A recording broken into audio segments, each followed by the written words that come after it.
Okay, welcome. So this is going to be a bit of a unique video. In the last 15 or so lectures, we've kind of been working along our journey as the fundamentals of search, right? So we've really started from the ground, from the real world problem to looking at these kind of levels of abstraction, working all the way through these different search frameworks, search strategies, search algorithms, and we've arrived at the A-star algorithm, which we've been stating is essentially, it is the best search strategy, right? It's optimally efficient. It has all these amazing properties.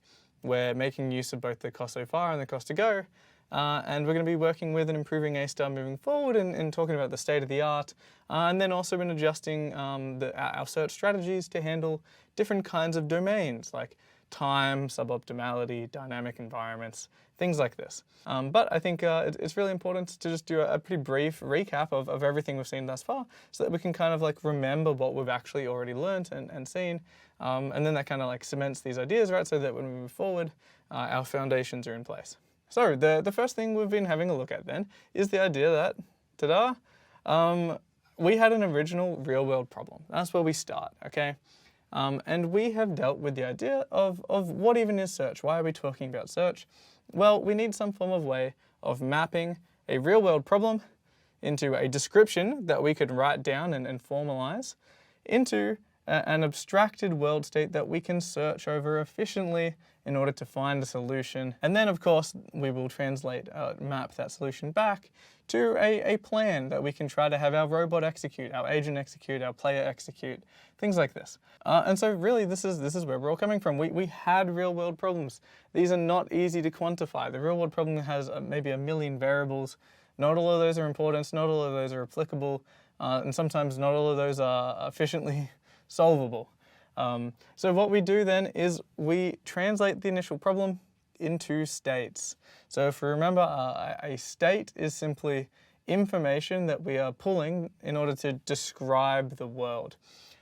So in a grid map, right, states is essential information. It'll be like your XY coordinate. Maybe it includes your direction. If you're playing a game of, if you're a soccer playing robot, maybe your state is Messi has the ball.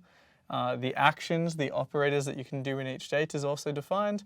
I can either pass, I can shoot, I can move north, east, south, west, all of these things, right? So we've essentially translated the real world problem into this formal description of an environment where we define what states we can possibly be in. There was then this additional step, right? You have states, but you need to translate that into a search framework, a search node. So why do we do that? Well, because order matters, right? Whether I went north then east or east then north, different versions of the path so far, different versions of your actions, right? The order is important. You can reach the same state via very different routes, and one of them could be substantially better than the other one, right? So we need to essentially have some way of tracking our path so far, right? And that is kind of where the search node comes in, where it builds in this additional information about who our parent is. How can we trace back the path that we've taken to obtain the solution at the end of search? And then there's also this idea of duplicate detection, right? So we only want to keep one search node for every state. So hey, I reached this location I've already seen before. Well, make sure that the search node representing it is the best version of the path we've seen so far. And then, of course, we're mapping all of this back into solutions that we can then try to map to an actionable sequence of actions, a plan that our robot or our player can actually use. Now, obviously, in this whole discussion as well, we really spent a lot of time talking about then what is the search space and what is the state space. So the state space being all of the sets of all possible states that you can reach. And we've seen that, right, even in a simple 3x3 grid, right, there's only 9 states, but the search space is exponential. The search space is again, the order of moves matters, and that's why it grows exponentially. At every single step in that 3x3 grid, right, well, we can make 4 decisions, 4 to the B, and this explodes exponentially, right? So the search spaces that we're operating in are substantially larger And we know that, of course, we're going to need to do additional work in order to reason and efficiently find solutions in these worlds. And so in this discussion, we've also seen, right, the idea of graph search versus tree search. When we're talking about, as I just mentioned, duplicates, right? I can reach the same state via two different paths. Well, then there's kind of two different versions of search that we've had a look at. Tree search just says, hey, just add a new node, right? You can have different nodes for the same state. They just represent different versions of the path. Tree search is just say, hey, just keep putting it in. And of course, then tree search will be substantially larger. So graph search is the search framework where we're spending a bit of time to additionally remember and track the nodes and the states that we've seen before. So this is essentially the version of search that is handling duplicate detection, duplicates. You can reach the same state from very different paths many times during search. And so graph search is going to maintain something called the closed list on top of the open list, which is the frontier. And via the closed list, we're going to be able to identify any time that we reach the same location as we've already been before. And so using that, we can handle duplicates by, hey, is the path better or equivalent? Well then, if it's better, then we can absolutely relax the node, right? We update its cost and its version of the path, right? Hey, ta-da, this is good information. I'm going to update my storage. If it's equivalent cost, it's up to tie breaking. You can decide whether you want to use the new one or not. And then if it was worse, then of course we never needed it. So we just chuck it away. So unlike tree search, where you would continually just add in all of them, add in every version, every time you reach the same state via all these different ways, even if it's worse. Well, graph search is spending the additional memory allocation to maintain a closed list so that we can ignore that. So all of this is great and is going to lead us then into the framework of how we're actually going to search. What are the main decisions we're making in search? Okay, so the second main topic then we've explored in this channel is the idea of search strategies. So we now know that we are going to be translating real problems into a search framework. Of course, we need to figure out how those search frameworks actually work. So this is where search strategies come in, right? The behavior of our search algorithms, the design, is driven by a desire to go faster, to prioritize different versions of paths, and it always matches different versions of the problem. We've talked about what the search space is and things like this. Remember, we have essentially this big tree that we're building. The tree begins at the root node, which is our start state, our starting location.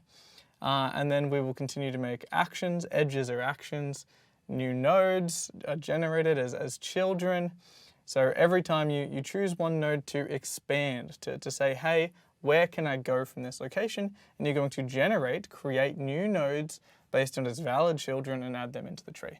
So in the tree as well, that bottom, the leaf nodes right at the end without successors, those are what we call the frontier. We're going to be calling that the open list. They are leaves of the tree. Well, then this all brings us back then to the idea of a search strategy. When we design the behavior and the design of our algorithms, well, they are selected as some way to essentially traverse this tree in order to try to find a solution. So a search strategy was defined as the order that we choose to expand nodes. So, hey, there's going to be a large number of nodes in the frontier. We don't know which is the most promising. We need some way of trying to measure which one we think is better to improve our performance. So what this leads us to then is the very fundamental pathfinding search algorithms we've been having a look at. So that is BFS, which is breadth first search, uniform cost search, UCS, depth first search, DFS, and depth first iterative deepening, DFID. So BFS was essentially the search strategy that is, we're searching by breadth, right? So you're kind of going all the way in one layer first before you move on to the next layer, and you keep doing this by depth in the tree. Well, we describe this search strategy as a first in, first out queue. It's a very simple algorithm. The issue with BFS is that it is doing this essentially blindly without respect to costs. So it is only complete and optimal when the cost is directly related to the depth. Okay, well UCS is essentially the slight extension of the idea to problems with different cost models, right? So if you can do different things that have different costs, well then we're going to use UCS, uniform cost search instead. We're just expanding nodes by a value, we call it G of n, but it just means the cost so far.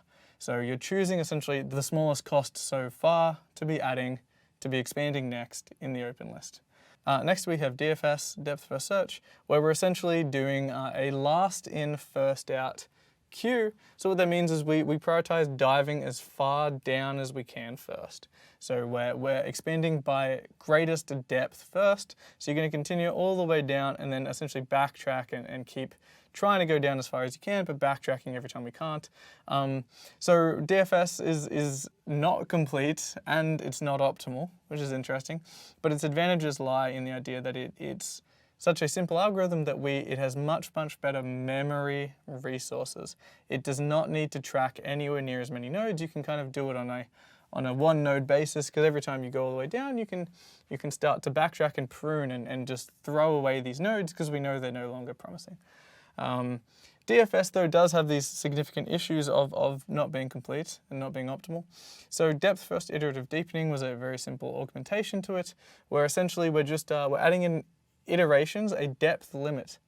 So in the first iteration there's a depth limit of 0, and then 1, and then 2, and then 3, and so forth. So what this is kind of doing is weirdly like marrying the behavior of both BFS and DFS. So we're traversing the tree in order of DFS by depth first, but at every iteration there is a depth limit, which means essentially you start kind of getting a BFS behavior built in. So this restores the completeness and optimality of DFS, with of course the additional cost of you're constantly repeating the same work that you've already done in the previous iteration. So essentially you do all of this repeated work at each iteration, and the only new stuff is those final, the final depth nodes. But because trees grow exponentially, there's like this idea, right, that is easily the largest part of the tree. It's dominating, the final depth is dominating the overall size of the tree. And so DFID has some advantages over BFS in terms of the similar memory comparisons. It does not need to store anywhere near as much, but it's a bit of a trade-off in performance for that additional memory requirement. So all of this is to say that these are really fundamental algorithms. They're really important for beginning to learn and understand search, but they all have their own strengths and weaknesses, and you'd apply them in highly specific problems.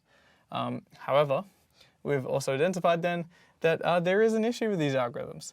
They were uninformed, they're searching blindly, right? And so these algorithms, particularly I guess UCS and BFS, they're kind of performing these radial searches outward, and they're searching blindly, right? We know we were given an initial problem with the start and target, we know where the target is. And so it's, I think, very silly, we've seen in these uninformed algorithms, they're not abusing any information about where we want to go. So that brings us in to the third topic we've covered here, informed search algorithms. Okay, so of course we know that we can and should reason over where we need to go, where we want to go during search, right? As humans, that we have this information, these ideas of, hey, I know the target is in this direction, I should prioritize searching towards the target, not just in any direction, regardless of the problem I'm currently trying to solve. So abusing this information is what we call informed search algorithms. We have, if you remember, essentially defined that we're going to have to come up with some form of function, which we're going to call h of n. We're going to call it a heuristic function. And this is going to give us provide an estimate of the distance to go, right? So we have a function that tells us how far we think we are away from the goal. And so the first algorithm that we saw that is going to try to abuse, is the first informed search algorithm we saw. It's going to try to abuse this information. Well, greedy best first search, GBFS, essentially just tries to greedily move towards the goal. What that means is instead of expanding by the cost so far, G of n, we expand by the heuristic function h of n. What that means though is that this is a very greedy algorithm. It runs into issues. It is not complete and it's not optimal, right? Whenever you greedily follow a strategy, greedy algorithms, they can always be misled, right? So when the heuristic is not accurate, the heuristics are a good attempt at an estimate of how far away we are from the goal. But of course they are often uninformed about actual complications to search. There may be walls in the way, right? So our heuristics, unless they're a perfect distance heuristic, which means you'd already have to have already done search and it removes the need for search, Otherwise, your heuristics are just going to be estimates, which means greedy best first search is not complete and it's not optimal. But it was an exciting stepping stone towards what then we see as the holy grail, the optimal search strategy, the A-star algorithm. So developed in 1968, this has been a cornerstone in many, many AI applications and in many real-world problems that exist all around you, and you may or may not have been aware of its existence, but it is here and it provides a fundamental backbone for our algorithms and for conducting search. So the A-star algorithm augments this idea by taking the best of both worlds from UCS, right? Like this idea of the cost so far, and then it's going to merge the cost so far with our heuristic estimate of the distance to go. And because of this, we expand by f is equal to g plus h. Well, this actually turns out to be optimally efficient. So the A-star algorithm is provably optimally efficient. No other algorithm can expand fewer nodes than the A-star if it has a worse heuristic. So essentially you can't do better than A-star outside of tie breaking. Breaking ties can change the performance of your algorithms. So what we're saying is essentially A-star is optimally efficient within its ranking of nodes by f, right? So within the set of nodes that all have the same f value, well then which one you choose is difficult and you're going to have different strategies. But your search strategy of ranking nodes by f, well this is optimally efficient. And that's a very, very powerful and exciting guarantee. It means that, hey, we can kind of rest assured that we have the best search strategy. We've kind of done all our fundamental work to get here, but it means we're not done, right? We can definitely improve in this, as we'll see in a second. So the last thing then, I think, in terms of this discussion of the A-star algorithm, we've spent a lot of time on this, but we then have all these really, really important characteristics of our heuristics, right? So in order for A-star to be complete and optimal, we need to guarantee that the estimate is admissible, meaning that it never overestimates the true distance, and it's consistent, which means essentially it doesn't jump around randomly, right? It monotonically decreases towards the goal, and our heuristic values at the goal should be 0. Because of course, when we're at the goal, of course you don't need to go anywhere. And so all of this is following our journey from the beginning, the fundamentals of search, from these real-world problems, all the way to A-star, our fundamental algorithm, where we will continue forward. But this is not the end of the road. What can we do? Well, I'm telling you now as a spoiler, we absolutely can and do routinely improve upon A-star. The previous result of optimally efficient holds up to tie breaking, but it does not include additional improvements to our algorithms. And so all of this is really just to say that this is not the end of the story. It is not the end of our journey. There is so much more to look at. For example, as I've been talking about, we can absolutely continue to improve the A-star algorithm. So the first way to do this is through improving our data structures, right? So for things like the open and the closed list, well, we can move away from queues to binary heaps, things like this. We can improve the data structures and the implementations of our algorithms. We can then also improve our heuristics, right? So, well, this is only holding up true with the same heuristic. But if we improve our heuristic, we'll be able to have a better estimate of the distance to go, which means we'll be able to expand fewer nodes. So there is a whole suite of work where we deal with advanced heuristics and really exciting and interesting ways to reason over different problem domains and extract additional information that we can leverage to improve search. Then there's of course abstraction. We can reframe the problem, think about things in different ways, define the state space differently, all these kind of things, where by doing this additional reasoning, we were able to simplify the problem or to make the problem easier in some other way. And then finally as well, there's all these ideas of constraint-based pruning. So the issue with search, right, is that the search space is absolutely massive. It's the traversal that takes so much time. Well, one way we can improve on that substantially is through constraint-based pruning, through, again, human reasoning, leveraging human intuition and facts and information about the domains and the problems we're solving. Well, we can decide that some nodes, some versions of paths, things like this, are not necessary, and we can cut them, we can prune them from the tree. And so these give us substantial improvements We can do this through feasibility or symmetry breaking or otherwise.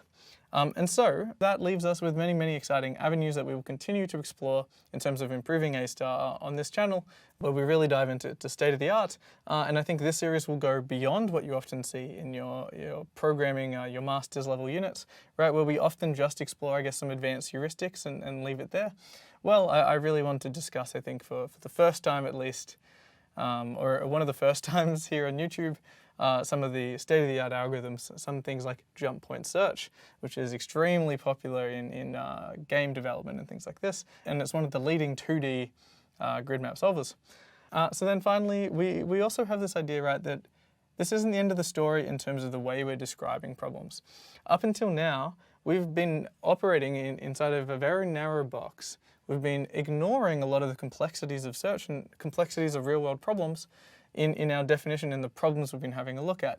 Grid maps are often quite easy when you just consider a static one-shot map. Here are the walls, nothing's moving, there's no time, etc.